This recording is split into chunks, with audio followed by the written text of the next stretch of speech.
that's the motion. That's not exactly. Which is why at that point you shouldn't spend longer than 30 seconds, if that, on this. Because think of why that might be. It's Magic Land.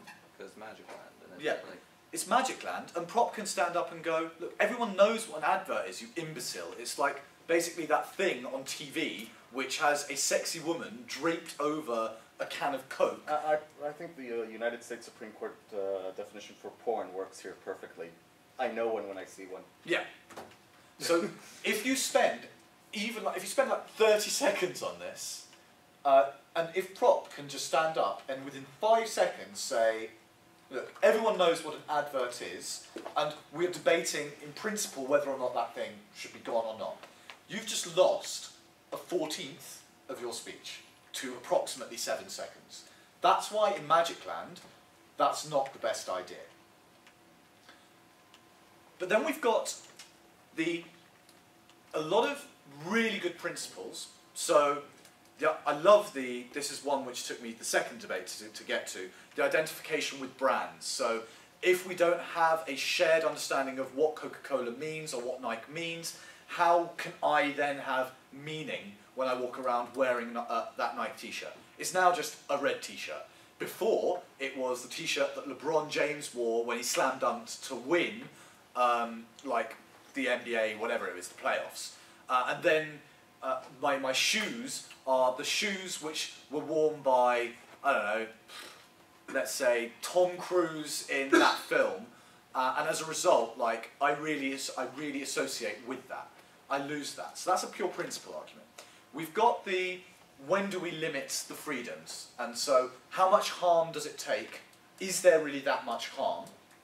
That's where we're going to do the majority of our rebuttal, presumably, because the whole first proposition case is about this is causing lots and lots of harms. If we can say, actually those harms are either non-existent or aren't that great, and then show that they, at the very least, do not reach the level at which we would ban something, that's the argument, as given by Daniel and then from the back.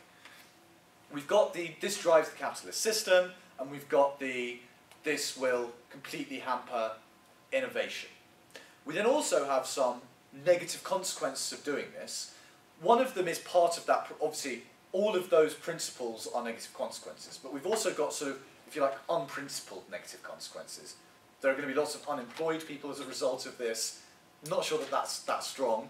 Like, I actually would love it if people in marketing departments were unemployed because they're scum, but you know, Prop might say that. But the buyer gaining advantage is an interesting one, and you'd want to go into the mechanics of how you get that information across. Yeah. What we want to do is build the case. You've got principles, and you're going to have to explain those. We're going to have to order those. And there's going to be, when we go through this, we'll come up with some rules as to what works when and what doesn't, particularly in Magic Land. So, if I draw up here, by the way, this is so not going to be a 1 hour session, this is so a 2 hour session, but anyway. Is that someone coming in? I'm sorry, is it cold enough here? I'm fine. You're fine. colder. Should we have it colder? Yes, yes. Can we have it colder? What? Can we have it colder? Yeah, sure. Thank you. Yeah, I am actually sweating where I'm sitting, even though it's... Your proportions change completely, like this turns to fine suddenly. Yeah. After outside. Okay, so when you're building your case, obviously you've got your opening line. We've already accepted it's Magic Land, so you might want to say, obviously in the real world, this would lead to the complete and utter destruction of like the capitalist system, the media, the sponsored art, and obviously there are problems with identifying what adverts are, what they're not. We're going to engage completely and utterly with what Prop have brought. This is whether or not it would be if you would start from scratch. If we were to create a new system, would we have advertising in it or would we not? If you're in Magic Land. So that's your, if you like, setting the terms. Just to give this, like, setting terms. In the turkey case, how would you set the terms in first on? Your initial opening gambit. It's a real, this is a real world debate. you're likely to want to set the terms in that debate as well, right? So it's obvious that every small consequence can be very big, so to base it solely on principle will not work, and your principles bring real ramifications, result in real lives and real harm, so we can't afford to do that. So Yeah. bear that in mind before I begin or something. Exactly. So you might want to, or you might want to turn that into a rhetorical flourish, of course. You might want to go up there and say, the European Union is struggling at the moment with a broken economy and a ruptured social context, where there's already a problem with Muslims across Europe, and they have problems. And the economy in Eastern Europe, Ireland, in Greece, in Spain, in Portugal is dying. We believe that Turkey coming in will make all of that even worse. So you open up and it becomes quite clear that you are the team of practical realities.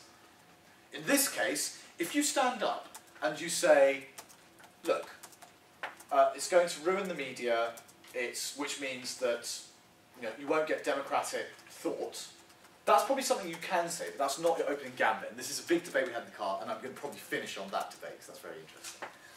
Now, you've got your setting of terms. Then you want to find the biggest principle that you have, or the one from which the majority of your material flows. So this one is either going to be, when do we limit things, or it's going to be, this drives the capitalist economy. We know that innovation flows from the capitalist economy. Yep. In situations where I decide I want to go with this is how the capitalist economy works, I'm not so sure Prop is going to argue with me at that. Am I not taking, and this is, I assume, part of what you meant, taking too huge of a burden because I now have to prove that capitalism is the best thing for you in a compelling way? Yep. No, I think what you need to do there is show that if you drive demand, and that if you're driving more demand in this context, then that leads to economic growth, and then you're comparing economic growth with what they're saying, which is the absolute relative poverty that people feel. And you say, we accept that people have relative poverty.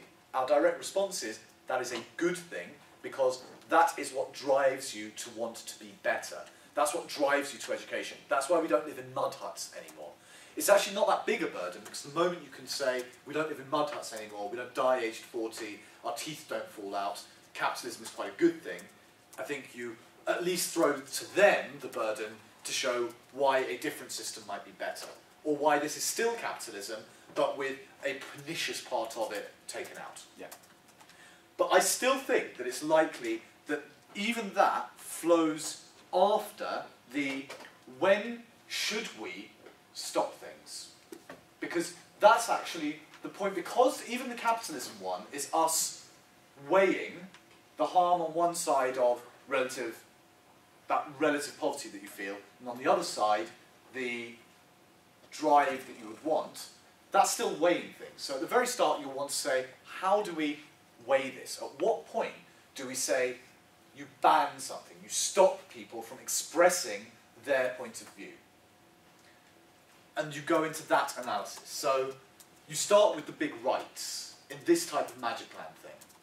Or would you start somewhere else, I'd ask. This is just one way of doing this case. When do we limit, I think, is fair. Sorry? So the one I think is fair. I mean, you probably started with the issue of choice. Now society allows many, many freedoms. When do we not? It's just like, I'd say, coming backwards. It's not that when do we limit, it's we don't limit.